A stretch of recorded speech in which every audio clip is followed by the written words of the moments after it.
কেউ বলে ষড়ঋতুর দেশ, কেউ বলে সোনালী আঁশের দেশ, আবার কেউ বলে নদীমাতৃক দেশ। সব যেন এদেশে ঢেলে দিয়েছেন সৃষ্টিকর্তা। কিন্তু কেউ বলে না খনির স্বর্গ এই বাংলাদেশ। বিভিন্ন তথ্য উপাত্ত মতে এদেশে এমন সব খনি লুকিয়ে আছে যা সোনার থেকে বহু মূল্যবান। আর সেজন্যই হয়তো ক্ষুদ্র একটি দেশ হওয়া সত্ত্বেও বাংলাদেশকে ঘিরে বিশ্ব মোড়লদের নজর। ভূকৌশলগত দিক দিয়ে যেমন বাংলাদেশ গুরুত্বপূর্ণ, তেমনি খনিজ সম্পদের দিক দিয়েও অতুলনীয়। যদিও এগুলোর বেশিরভাগই এখনও মাটির তলেই রয়ে গেছে।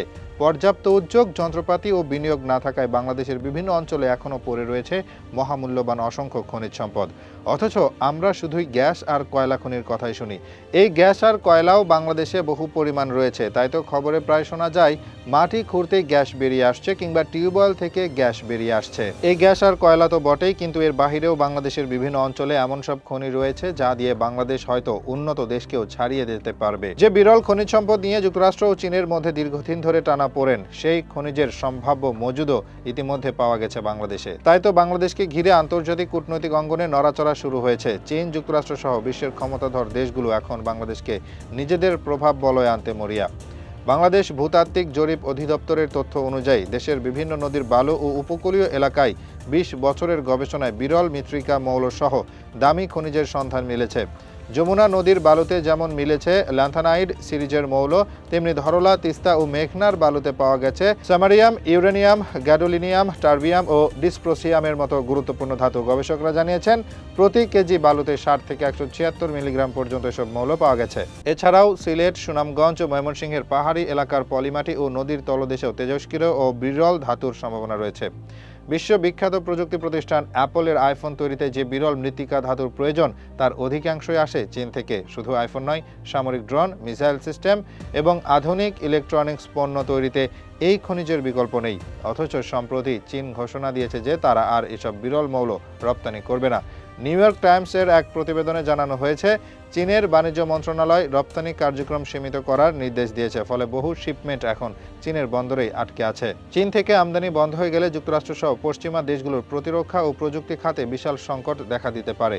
এই সংকটের বিকল্প উৎস হিসেবে বাংলাদেশ উঠে এসেছে আলোচনায়। এছাড়াও দেশের ১৬টি জেলায় ১০ ধরনের খনিজ সম্পদ আবিষ্কৃত হয়েছে। এর মধ্যে রয়েছে কয়লা, পিট, কঠিন শিলা, সাধারণ পাথর বা বালু মিশ্রিত পাথর, সিলিকা বালু, সাদামাটি, খনিজ বালু, চুনা পাথর, ধাতব খনিজ ও লোহার আকরিক। প্রাকৃতিক সম্পদ অনুসন্ধান ও গবেষণার জন্য দেশের একমাত্র প্রতিষ্ঠান বাংলাদেশ ভূতাত্ত্বিক জরিপ অধিদপ্তর হিসাব অনুযায়ী দেশে প্রাকৃতিকভাবে মজুদ খনিজ সম্পদের মূল্য $2.26 ট্রিলিয়ন বা $2,26,০০০ কোটি বেশি। এছাড়াও তেমন পানি প্রবাহ না থাকায় ব্রহ্মপুত্রে জেগে ওঠা ধুধু বালু চরেও মিলেছে অঢেল সম্পদের দেখা। আর এই চরের বালুতেই হাজার হাজার কোটি টাকার খনিজ সম্পদ লুকিয়ে থাকার তথ্য উঠে এসেছে গবেষণায়। গাইবান্ধা ও কুড়িগ্রামের মধ্য দিয়ে প্রবাহিত ব্রহ্মপুত্র নদীর বালুতে মূল্যবান ৬টি খনিজ পদার্থের সন্ধান পাওয়ার কথা জানিয়েছে গবেষণা প্রতিষ্ঠান institute of mining, mineralogy and metallurgy. তারা বলছে, প্রতি ১ বর্গ কিলোমিটার এলাকায় প্রাপ্ত খনিজ সম্পদের টেকনো ইকোনমিক ইভ্যালুয়েশন ছাড়াই দাম অন্তত ৩,৬৩০ কোটি টাকা। এ নদের বালুতে প্রচুর পরিমাণে খনিজ সম্পদ আছে বলে গবেষণার বরাত দিয়ে বিজ্ঞানীরা জানিয়েছেন। আরও অনুসন্ধানে জানা গেছে, কক্সবাজার সমুদ্র সৈকত, মহেশখালী ও সেন্ট মার্টিন দ্বীপে বিপুল পরিমাণ মূল্যবান ধাতব খনিজ সম্পদ ও তেজস্ক্রিয় পদার্থের মজুদ রয়েছে। বিশ্বের বিভিন্ন পরিবেশ ও আণবিক শক্তি বিষয়ক জার্নালে প্রকাশিত একাধিক রিপোর্টে মূল্যবান এই খনিজ পদার্থের কথা বলা হয়েছে, যার পরিমাণ প্রায় ৫ মিলিয়ন টন বলে এর আগে লন্ডন ভিত্তিক জার্নালে উল্লেখ করা হয়েছে। আন্তর্জাতিক বাজারে যার বাজার মূল্য কয়েক মিলিয়ন ডলার। বাংলাদেশে উপযুক্ত প্রযুক্তির অভাবের কারণে এসব তেজস্ক্রিয় ও ধাতব খনিজ মূল্যবান পদার্থের আহরণ সম্ভব হচ্ছে না। এরই মধ্যে অনেক বিদেশি প্রতিষ্ঠান ও বিশেষজ্ঞরা এই মূল্যবান সম্পদ আহরণে ইচ্ছে প্রকাশ করেছেন, কিন্তু উদ্যোগের অভাবে বারে বারে পিছিয়ে এগুলো আহরণের কাজটি। তারপরও গবেষণার শেষ নেই। এদিকে প্রায় ২ বছর ধরে গবেষণা করে বঙ্গোপসাগরে বাংলাদেশের একান্ত সমুদ্র এলাকায় বিভিন্ন প্রজাতির বেশ কিছু মূল্যবান উদ্ভিদজাত এবং প্রাণীজ সম্পদের সন্ধান পাওয়া গেছে।